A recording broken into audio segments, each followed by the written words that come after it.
by Johanna Spyri. Chapter 12. A Ghost in the House. For some days past, Fräulein Rottenmeier had gone about rather silently, and as if lost in thought. As twilight fell, and she passed from room to room, or along the long corridors, she was seen to look cautiously behind her, and into the dark corners, as if she thought some one was coming silently behind her, and might unexpectedly give her dress a pull. Nor would she now go alone into some parts of the house. If she visited the upper floor where the grand guest-chambers were, or had to go down into the large mysterious council-chamber, where every footstep echoed, and the old senators with their big white collars looked down so solemnly and immovably from their frames, she regularly called Tinette to accompany her, in case, as she said, there might be something to carry up or down. Tinette, on her side, did exactly the same. If she had business upstairs or down, she called Sebastian to accompany her, and there was always something he must help her with, which she could not carry alone. More curious still, Sebastian also, if sent into one of the more distant rooms, always called John to go with him, in case he should want his assistance in bringing what was required. And John readily obeyed, although there was never anything to carry, and either might well have gone alone, but he did not know how soon he might want to ask Sebastian to do the same service for him. And while these things were going on upstairs, the cook, who had been in the house for years, would stand shaking her head over her pots and kettles, and sighing, "That ever I should live to know such a thing." For something very strange and mysterious was going on in Herr Sesemann's house. Every morning, when the servants went downstairs, they found the front door wide open, although nobody could be seen far or near to account for it. During the first few days that this happened, every room and corner was searched in great alarm, to see if anything had been stolen, for the general idea was that a thief had been hiding in the house, and had gone off in the night with the stolen goods. But not a thing in the house had been touched. Everything was safe in its place. The door was doubly locked at night, and for further security the wooden bar was fastened across it, but it was no good. Next morning the door again stood open. The servants in their fear and excitement got up extra early, but not so early but what the door had been opened before they got downstairs, although everything and everybody around were still wrapped in slumber, and the doors and windows of the adjoining houses all fast shut. At last, after a great deal of persuasion from Fräulein Rottenmeier, Sebastian and John plucked up courage and agreed to sit up one night in the room next to the large council-chamber, and to watch and see what would happen. Fräulein Rottenmeier looked up several weapons belonging to the master, and gave these and a bottle of spirits to Sebastian, so that their courage might not faint if it came to a fight. On the appointed night the two sat down, and began at once to take some of the strengthening cordial, which at first made them very talkative, and then very sleepy, so that they leant back in their seats and became silent. As midnight struck, Sebastian roused himself and called to his companion, who, however, was not easy to wake, and kept rolling his head first to one side and then the other, and continuing to sleep. Sebastian began to listen more attentively, for he was wide awake now. Everything was still as a mouse. All sound had died away from the streets even. He did not feel inclined to go to sleep again, for the stillness was ghostly to him, and he was afraid now to raise his voice to rouse John, so he shook him gently to make him stir. At last, as one struck, John woke up, and came back to the consciousness of why he was sitting in a chair instead of lying in his bed. He now got up with a great show of courage, and said, "Come, Sebastian, we must go outside and see what is going on. You need not be afraid. Just follow me." Whereupon he opened the door wide and stepped into the hall. Just as he did so, a sudden gust of air blew through the open front door, and put out the light which John held in his hand. He started back, almost overturning Sebastian, whom he clutched and pulled back into the room, and then shutting the door quickly, he turned the key as far as he could make it go. Then he pulled out his matches and lighted his candle again. Sebastian, in the suddenness of the affair, did not know exactly what had happened, for he had not seen the open door or felt the breeze behind John's broad figure. But now, as he saw the latter in the light, he gave a cry of alarm, for John was trembling all over, and as white as a ghost. "What's the matter? What did you see outside?" asked Sebastian sympathetically. "The door partly open," gasped John, "and a white figure standing at the top of the steps. There it stood, and then all in a minute it disappeared." Sebastian felt his blood run cold. The two sat down close to one another, and did not dare move again till the morning broke, and the streets began to be alive again. Then they left the room together, shut the front door, and went upstairs to tell Fräulein Rottenmeier of their experience. She was quite ready to receive them, for she had not been able to sleep at all in the anxiety of waiting to hear their report. They had no sooner given her details of the night's experience than she sat down and wrote straight off to Herr Sesemann, who had never received such a letter before in his life.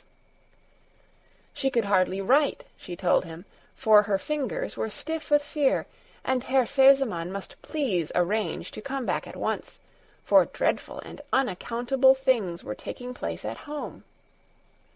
Then she entered into particulars of all that had happened, of how the door was found standing open every morning, and how nobody in the house now felt sure of their life in this unprotected state of things, and how it was impossible to tell what terrible results might follow on these mysterious doings.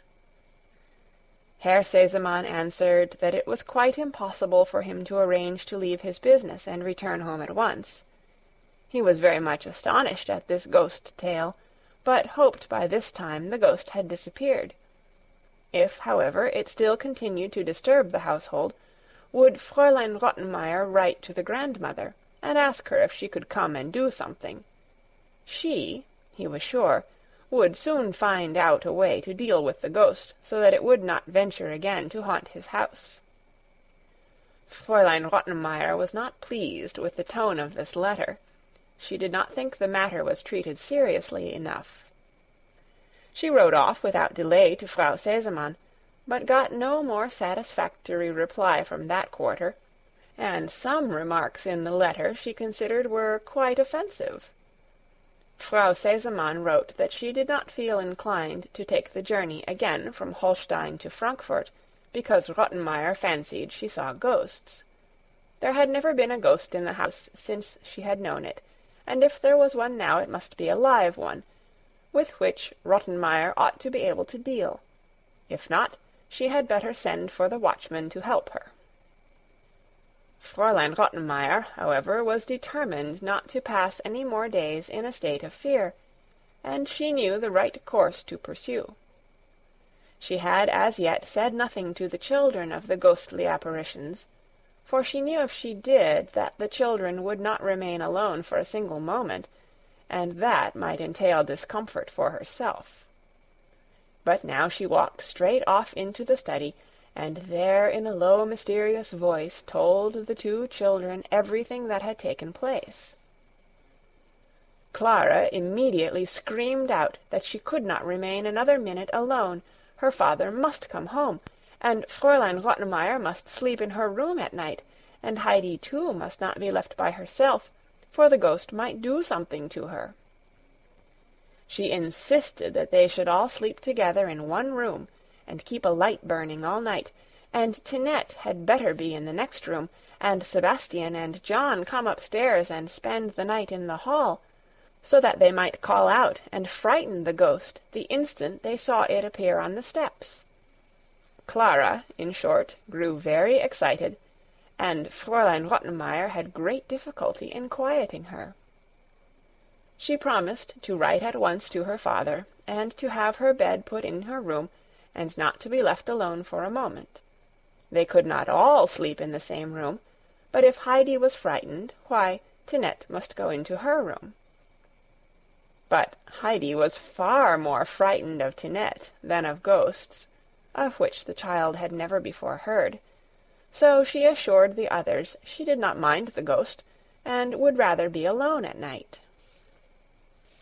Fräulein Rottenmeier now sat down to write another letter to Herr Sesemann, stating that these unaccountable things that were going on in the house had so affected his daughter's delicate constitution that the worst consequences might be expected. Epileptic fits and St. Vitus' dance often came on suddenly in cases like this, and Clara was liable to be attacked by either if the cause of the general alarm was not removed. The letter was successful, and 2 days later Herr Sesemann stood at his front door and rang the bell in such a manner that everybody came rushing from all parts of the house, and stood looking affrighted at everybody else, convinced that the ghost was impudently beginning its evil tricks in daylight. Sebastian peeped cautiously through a half-closed shutter. As he did so, there came another violent ring at the bell, which it was impossible to mistake for anything but a very hard pull from a non-ghostly hand. And Sebastian recognized whose hand it was, and rushing pell-mell out of the room, fell heels over head downstairs, but picked himself up at the bottom and flung open the street door. Herr Sesemann greeted him abruptly, and went up without a moment's delay into his daughter's room. Clara greeted him with a cry of joy, and seeing her so lively and apparently as well as ever, his face cleared, and the frown of anxiety passed gradually away from it, as he heard from his daughter's own lips that she had nothing the matter with her, and moreover was so delighted to see him that she was quite glad about the ghost, as it was the cause of bringing him home again. "And how is the ghost getting on?" he asked, turning to Fräulein Rottenmeier with a twinkle of amusement in his eye. "It is no joke, I assure you," replied that lady. "You will not laugh yourself tomorrow morning, Herr Sesemann. What is going on in the house points to some terrible thing that has taken place in the past and been concealed." "Well, I know nothing about that," said the master of the house. "But I must beg you not to bring suspicion on my worthy ancestors. And now, will you kindly call Sebastian into the dining-room, as I wish to speak to him alone?" Herr Sesemann had been quite aware that Sebastian and Fräulein Rottenmeier were not on the best of terms, and he had his ideas about this scare. "Come here, lad," he said, as Sebastian appeared, "and tell me frankly, have you been playing at ghosts to amuse yourself at Fräulein Rottenmeier's expense?" "No, on my honor, sir. Pray do not think it. I am very uncomfortable about the matter myself," answered Sebastian with unmistakable truthfulness. "Well, if that is so, I will show you and John tomorrow morning how ghosts look in the daylight. You ought to be ashamed of yourself, Sebastian, a great strong lad like you, to run away from a ghost. But now go and take a message to my old friend the doctor. Give him my kind regards, and ask him if he will come to me tonight at 9 o'clock without fail. I have come by express from Paris to consult him. I shall want him to spend the night here, so bad a case is it, so he will arrange accordingly. You understand?" "Yes, sir," replied Sebastian. "I will see to the matter as you wish." Then Herr Sesemann returned to Clara, and begged her to have no more fear, as he would soon find out all about the ghost and put an end to it. Punctually at 9 o'clock, after the children had gone to bed and Fräulein Rottenmeier had retired, the doctor arrived. He was a grey-haired man with a fresh face and 2 bright, kindly eyes. He looked anxious as he walked in, but, on catching sight of his patient, burst out laughing and clapped him on the shoulder. "Well," he said, "you look pretty bad for a person that I am to sit up with all night."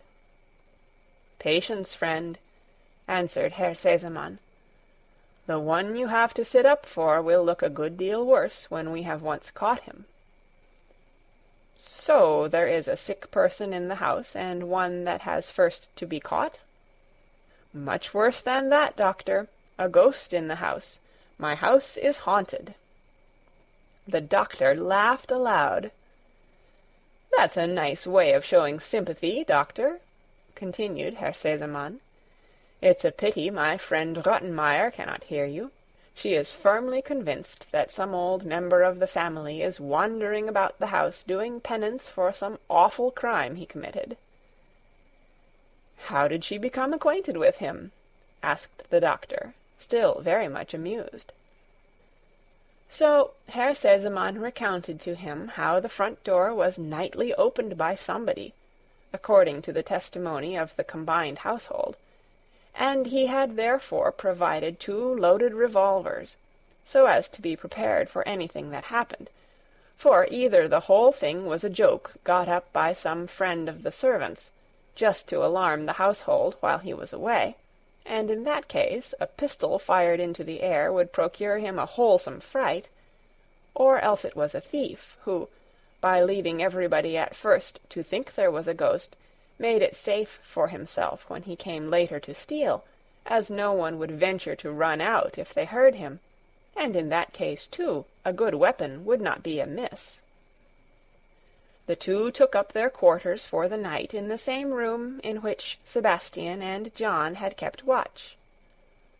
A bottle of wine was placed on the table, for a little refreshment would be welcome from time to time if the night was to be passed sitting up. Beside it lay the 2 revolvers, and 2 good-sized candles had also been lighted, for Herr Sesemann was determined not to wait for ghosts in any half-light. The door was shut close to prevent the light being seen in the hall outside, which might frighten away the ghost.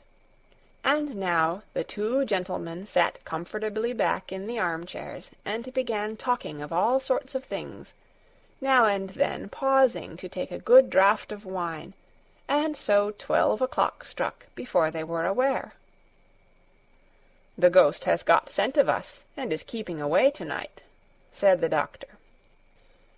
"Wait a bit. It does not generally appear before 1 o'clock," answered his friend. They started talking again. 1 o'clock struck. There was not a sound about the house, nor in the street outside. Suddenly the doctor lifted his finger. "Hush, Sesemann, don't you hear something?" They both listened, and they distinctly heard the bar softly pushed aside, and then the key turned in the lock, and the door opened. Herr Sesemann put out his hand for his revolver. "You are not afraid, are you?" said the doctor as he stood up. "It is better to take precautions," whispered Herr Sesemann, and seizing one of the lights in his other hand, he followed the doctor, who, armed in like manner with a light and a revolver, went softly on in front. They stepped into the hall. The moonlight was shining in through the open door, and fell on a white figure standing motionless in the doorway. "Who is there?" thundered the doctor, in a voice that echoed through the hall, as the 2 men advanced with lights and weapons towards the figure. It turned and gave a low cry. There, in her little white nightgown, stood Heidi, with bare feet, staring with wild eyes at the lights and the revolvers, and trembling from head to foot like a leaf in the wind. The two men looked at one another in surprise. "Why, I believe it is your little water-carrier, Sesemann," said the doctor. "Child, what does this mean?" said Herr Sesemann. "What did you want? Why did you come down here?" White with terror, and hardly able to make her voice heard, Heidi answered, "I don't know." But now the doctor stepped forward. "This is a matter for me to see to, Sesemann. Go back to your chair. I must take the child upstairs to her bed." And with that he put down his revolver, and gently taking the child by the hand, led her upstairs. "Don't be frightened," he said, as they went up side by side. "It's nothing to be frightened about. It's all right. Only just go quietly." On reaching Heidi's room, the doctor put the candle down on the table, and taking Heidi up in his arms, laid her on the bed and carefully covered her over. Then he sat down beside her, and waited until Heidi had grown quieter, and no longer trembled so violently.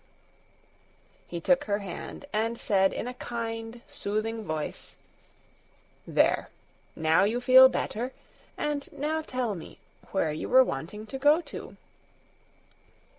"I did not want to go anywhere," said Heidi. "I did not know I went downstairs, but all at once I was there." "I see.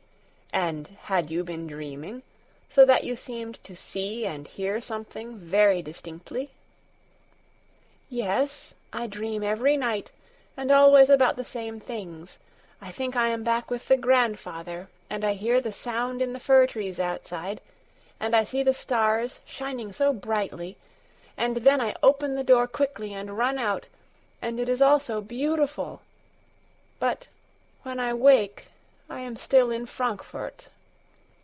And Heidi struggled as she spoke to keep back the sobs which seemed to choke her. "And have you no pain anywhere? No pain in your head or back?"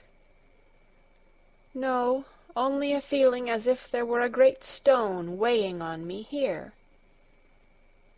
"As if you had eaten something that would not go down?" "No, not like that. Something heavy, as if I wanted to cry very much." "I see. And then do you have a good cry?" "Oh no, I mustn't. Fräulein Rottenmeier forbade me to cry." "So you swallow it all down, I suppose. Are you happy here in Frankfurt?" "Yes," was the low answer, but it sounded more like no. "And where did you live with your grandfather?" "Up on the mountain." "That wasn't very amusing. Rather dull at times, eh?" "No, no, it was beautiful, beautiful." Heidi could go no further. The remembrance of the past, the excitement she had just gone through, the long-suppressed weeping, were too much for the child's strength. The tears began to fall fast, and she broke into violent weeping. The doctor stood up, and laid her head kindly down on the pillow. "There, there. Go on crying. It will do you good. And then go to sleep. It will be all right tomorrow." Then he left the room and went downstairs to Herr Sesemann. When he was once more sitting in the armchair opposite his friend, "Sesemann," he said, "let me first tell you that your little charge is a sleep-walker. She is the ghost who has nightly opened the front door and put your household into this fever of alarm. Secondly, the child is consumed with homesickness, to such an extent that she is nearly a skeleton already, and soon will be quite one. Something must be done at once. For the first trouble, due to her overexcited nerves, there is but one remedy, to send her back to her native mountain air. And for the second trouble there is also but one cure, and that the same. So, tomorrow the child must start for home. There you have my prescription." Herr Sesemann had arisen and now paced up and down the room in the greatest state of concern. "What!" he exclaimed. "The child a sleep-walker and ill? Homesick and grown emaciated in my house? All this has taken place in my house, and no one seen or known anything about it. And you mean, doctor, that the child who came here happy and healthy, I am to send back to her grandfather a miserable little skeleton? I can't do it. You cannot dream of my doing such a thing. Take the child in hand, do with her what you will, and make her whole and sound, and then she shall go home. But you must do something first." "Sesemann," replied the doctor, "consider what you are doing. This illness of the child's is not one to be cured with pills and powders. The child has not a tough constitution, but if you send her back at once, she may recover in the mountain air. If not, you would rather she went back ill than not at all." Herr Sesemann stood still. The doctor's words were a shock to him. "If you put it so, doctor, there is assuredly only one way, and the thing must be seen to at once." And then he and the doctor walked up and down for a while, arranging what to do, after which the doctor said good-bye, for some time had passed since they first sat down together, and as the master himself opened the hall door this time, the morning light shone down through it into the house. End of Chapter 12. Read by Kara Schallenberg on April 15th, 2006, in Oceanside, California.